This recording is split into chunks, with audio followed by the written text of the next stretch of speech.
areas that are reducing the cost of capital and making it very economically attractive for companies to build either in China's sphere or in China directly.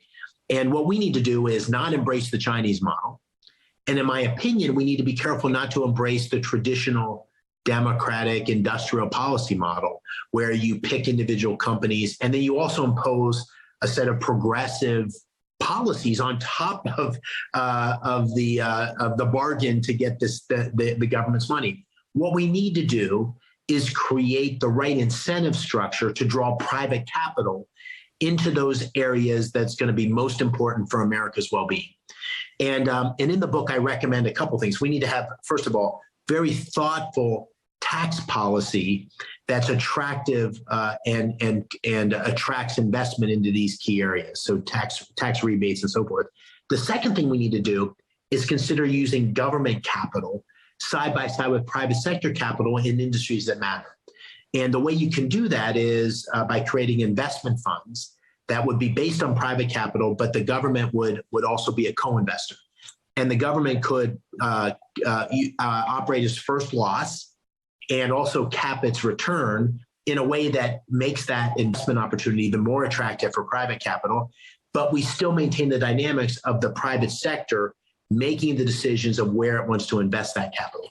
And by doing creative things like that, we're able to draw the private capital into the areas that matter most and also get the benefits of the dynamism of our capital markets and our private sector, which is what makes the American economy and American business sector the most competitive in the world. Well, the third was to modernize the Defense Production Act for the 21st century. What's meant by this? Well, the Defense Production Act essentially gives the government the opportunity to come in and sort of put his finger on the scale in the private sector to get defense production around those things that are most essential to national security.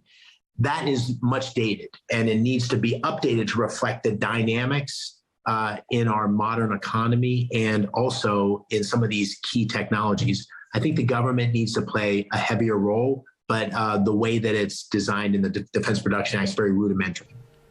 And the fourth is to establish a new forum of G7 and Quad countries. Can you explain that? Yeah, the stepping back, people say, well, how do you decide when you think about our supply chains and our trade and investment, where you're comfortable having key capabilities? Do they all need to be at home? Do all semiconductor capabilities need to be at home? We know that they can't all be in China or China's sphere, but how does one think about that?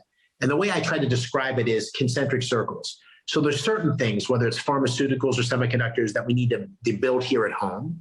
But there's also things that we could have in concentric circles outside of the United States where we're with our closest allies that we trust the most.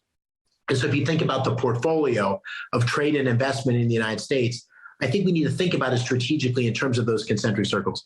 And our last topic, and sorry I have to bring it up, but it's not a secret, and you actually referenced it earlier, that you were just recently a candidate seeking the GOP nomination for the U.S. Senate. What did you learn as you traveled throughout the entire Commonwealth of Pennsylvania during this time? It was a great privilege to do it. I grew up in Pennsylvania, helped build a business in Pennsylvania, a farm in Pennsylvania. So Pennsylvania is my home, and I've spent a large majority of my life in Pennsylvania. And I put 30,000 miles on a pickup truck where I got to see parts of Pennsylvania that I had never seen before, diners and VFWs and fire halls. And so it was a great privilege. The main takeaway, which really hit me in the face, was how angry many people are. And they're angry because of the things we talked about earlier. The American dream is slipping away. So in the last 20 years, if you had assets, homes, 401ks, and so forth, everybody's wealth pretty much went up if you had assets. The problem is the majority of Americans don't have assets. 60% of Americans live paycheck to paycheck. And if you didn't have assets, things didn't look so good. Real income stayed flat. We have inflation, which is chipping away at the purchasing power, particularly for working families, for people on fixed income. You have the fentanyl crisis, which is killing people across Pennsylvania, 5,000 last year alone. That's incredible. And that doesn't even account for the addiction and the health problems for many thousands more. You have 20 years of war, which disproportionately fell on people that are in the lower income strata, the fourth quartile, the third quartile. It didn't come largely, those kids that went abroad and served in the military like I did. I served in the Army and from 1987 to 1992, didn't come from the people that made the decisions in the corridor between New York and Washington. It came from many of these rural communities. And so they're angry. The system has not been working for them. And so that really confirmed my belief that as leaders in public life, Republicans or Democrats, whoever it is, they need to come forward with solutions that actually deal with those problems and really restore and renew the American dream. And that's what I'm trying to do in the book, is lay out really two things of the policies we need to get our economy, to get our country back on track. And then the last part of the book, I try to lay out the kind of leaders that we need to make those policies a reality. If you have all the best ideas in the world and you don't have the right leaders to carry the country forward, then we're not going to be successful. So that, really what I saw on the campaign trail in Pennsylvania really reaffirmed the thesis of the book, and it just gave me a lot more to talk about from real world experience. So you saw that anger, which I would say is actually passion. So I have to phrase it this way. After doing that, what gives you hope? The thing that gives me hope more than anything else is two things, really. It's the fact that this is the pattern of over and over again. America is resilient and finds its way as a country.